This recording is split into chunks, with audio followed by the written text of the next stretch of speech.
Hi friends, జై Gurudatta. Friends, ఈరోజు మేము మా కుటుంబం అందరం కలిసి తూర్పుగోదావరి జిల్లా బిక్కవల్లో ఉన్న శ్రీ లక్ష్మీ గణపతి దేవాలయం దర్శించడానికి వెళ్తున్నాం. దీనికి మేము రాజమండ్రి నుంచి ఎలా వెళ్ళాలంటే ముందుగా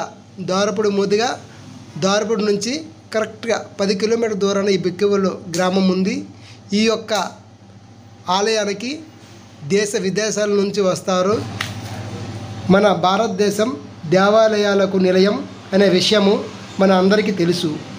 3,000,000 దేవతలు ఉన్న ఈ దేశము అగ్రపూజలో అందుకున్నది మన వినాయకునికి మాత్రమే.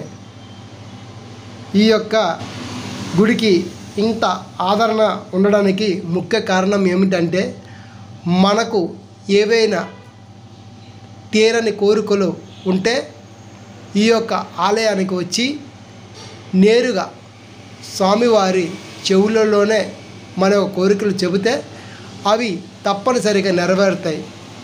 ఇక్కడ భక్తులకి ముఖ్య విశ్వాసం. అంతే కాదు, ఇక్కడ నిత్య అన్నదానం కూడా జరుగుతుంది.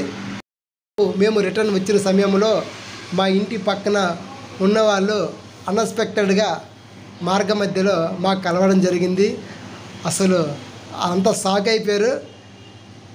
అలా అనుకోకుండా కలిసి వాళ్ళు కూడా మాకు ప్రత్యేకించి ఒక చిన్న పార్టీ కూడా ఆ మండుటి ఎండలో మమ్మల్ని తీసుకెళ్ళి పార్టీ ఇచ్చారు. ఏంటంటే అవసరం లేదు, వద్దే బాబు అంటే ఎంత నిష్ఠగోదాలు కదా, ఆ ప్రేమ ఎక్కువ. ప్రత్యేకించి ఒప్పుకోకుండా బలవంతంగా తీసుకెళ్ళి మా అందరికి డ్రింక్ తాగించి పట్టుకెళ్ళారు.